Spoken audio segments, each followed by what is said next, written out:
All I'm saying is that as I travel the world and I look back at those experiences, I'm realizing that if my pride wouldn't have gotten in the way, I could have seen the beauty at the time, but instead, all I saw were people that needed to be saved. And that is just off the mark. Maybe I was the one that needed to be saved the whole time, and I was on my high horse, and really I needed to be brought down to a level that I could see humanity at its finest in different cultures and ethnicities. Being prideful as a Christian is not a reason to leave the Christian faith. This guy is what we call an ex-evangelical, somebody who's wrestled with doubts, with struggles, and has come away ultimately leaving Christianity or the Bible to a certain extent. He has two main arguments against Christianity, and the first is that there's prideful Christians. And the simple fact is, that's true. I've been prideful.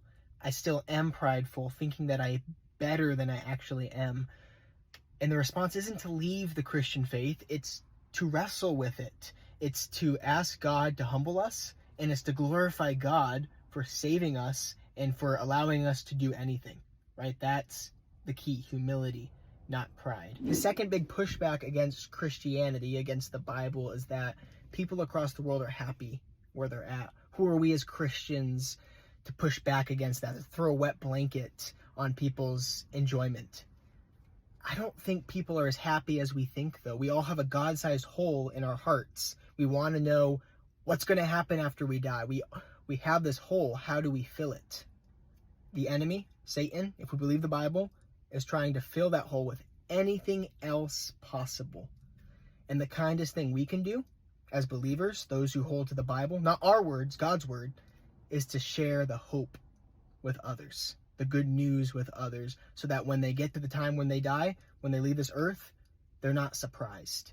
The best way I've heard it put is that we're just one beggar showing another beggar where to find the bread. That's how we stay humble. It's not our message, it's God's message.